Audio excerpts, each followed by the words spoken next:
This is a beginner's guide to geocaching, aiming to take you from zero to hero in this global treasure hunting pursuit. In section 1, I'll be explaining geocaching, how it works and how to do it yourself. In section 2, I'll be covering the best app to use and how to download and access it. In section 3, I'll be detailing tips and tricks about going geocaching and how to best approach it when you're out in the wild. And finally, in section 4, I'll briefly cover hiding your own geocache with tips on how best to make one. That's a topic in of itself, so I will be following up with a how to make your own geocache video later on. Each of these sections will be timestamped in the description purely for ease of use, especially so you don't have to sit through something you might already know. So what is geocaching? If you take the tagline from the official website, it's a global treasure hunt that anyone can join. But what does that actually mean? Obviously you're not going to be able to find any gold bars, sorry to burst your bubble, but it is actually a treasure hunt and sometimes you do find the occasional gem.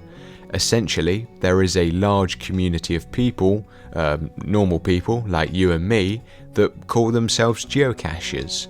And some of these geocachers decide to hide small boxes or trinkets called caches, which are mainly put out on public walking routes, at least here in the UK, but they can be placed anywhere, as long as the person hiding the geocache has permission to do so on that land. Then once a geocache is hidden, its GPS coordinates get logged, the hider also creates a clue and description, and then it's released for the entire world to find. Geocachers can download an app that will show the locations of all public geocaches, and then you can simply just pick one, travel to it and start searching. It's really as simple as that. There are some nuances to this entire system, like the fact if you're taking something from a geocache, you need to leave something of your own, but I'll go into these in greater detail later.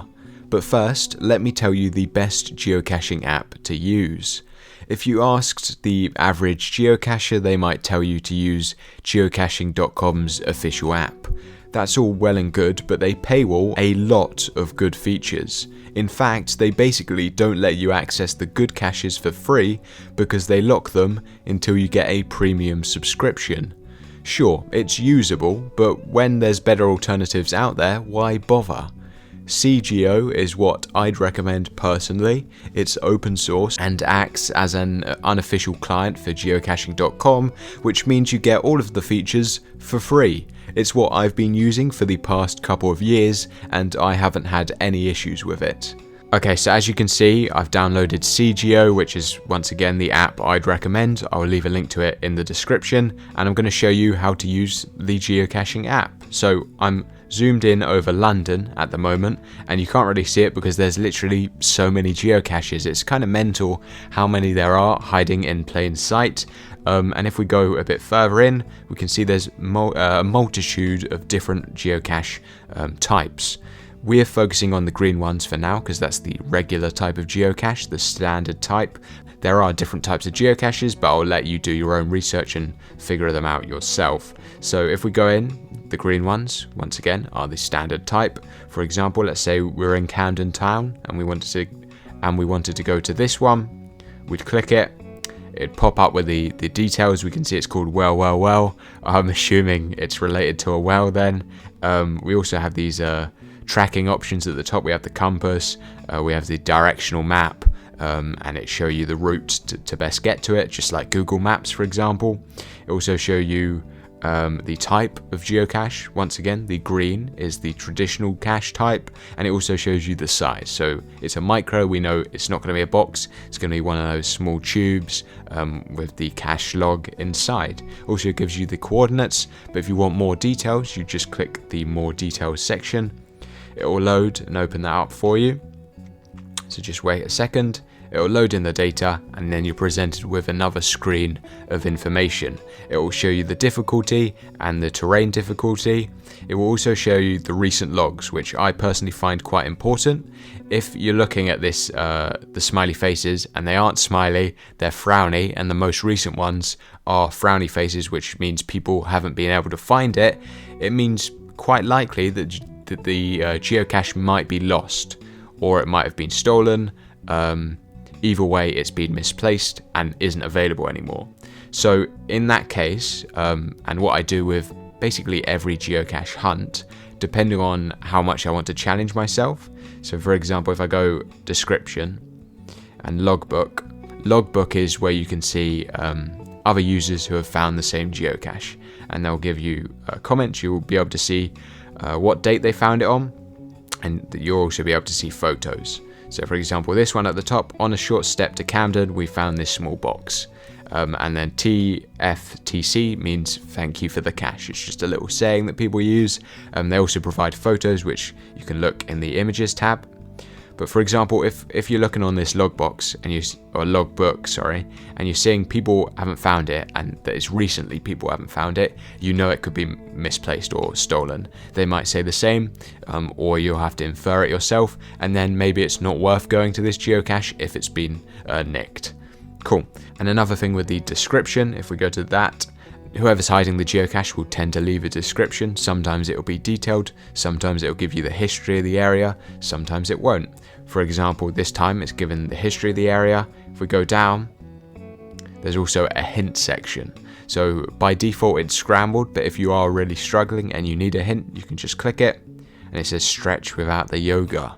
I have no idea what that means. I've never been to this one, but yeah, you can use that hint to help you find the geocache. If you're really stuck and you really need some help, I'd recommend looking through old comments to see if they give hints, and also the images tab. If they're showing themselves finding the geocache, you can kind of reverse engineer where they are and what location and what the geocache actually looks like. But once again, that's a last resort, because you don't want to really ruin the experience. If you want a challenge, you can leave all of that stuff until later. And then once you've found it, you can log the geocache, which just means it will be added to your account virtually and online. And then you can also leave a comment and show everyone else you've done it. For example, if you look at these accounts, this one has 8,541 caches found just on their account, which is kind of mental. They must have been doing it a long time. But I think that's it in terms of the app, like the basic use of the app. Obviously, download CGO. Once again, it's going to give you all of the features for free rather than going for the official geocaching app. Okay, so with that covered, it's time to tell you about the tips, tricks, and nuances to geocaching. First, not all geocaches are built equal. Some are much more inventive than others. They also come in varying sizes. For example, I've had a geocache where you have to fetch it via a fishing rod from a tree, and the fishing rod and geocache are hidden separately. I've also had a geocache where you have to pump up a bicycle pump to release it from a metal tube. And then I've had much simpler geocaches that are just small boxes hidden under bridges or on the back of signs. In terms of size, there are 5. Micro, these are so small that they typically only contain a geocache log. I'll explain this later. Small, which are geocaches between 100 milliliters and 1 liter in capacity. Medium, which is between 1 and 20 liters in capacity. And large, which is anything over 20 liters. There are also different types of geocaches, which will be obvious by their icons on the map. I won't explain them all today, and I'll let you find out about them yourself, but the main two would be the classic geocache and then the multi-cache, which is classic geocaches you have to complete in a trail. Multi-caches typically provide clues for a final code to be used on the last cache, which is usually locked, hence why you need a code. Cool, now onto the logs like I mentioned earlier. Just how you can log a geocache find online and attribute it to your account, you can also log it in person on a roll of paper, usually hidden inside the geocache. Not all geocaches will have these, and you don't have to sign it, but it's quite cool leaving your mark for when future geocaches come searching. As mentioned, microcaches will just have that roll of paper, so it's more about the hunt for the geocache rather than seeing if there's anything interesting inside the box. And for all new geocachers, please, if you're going to take something, leave something behind, preferably of equal value. In my experience, it will mainly be small trinkets, so I have a bag that I take with me filled with similar items. That's what I'd recommend if you're going to get into this. A few other tips is that the geocache may not be in the exact same location on the app. The GPS coordinates are measured by whoever hides it and then submitted, so sometimes they do mess up, and the geocache is a good few meters away from the point that the location is pointing to. A good habit is once again to check the comments and see if other people have had trouble, especially in some situations if it's gone missing. And when you're looking for a geocache, try not to draw too much attention to yourself. There's a reason why the uninitiated are called muggles.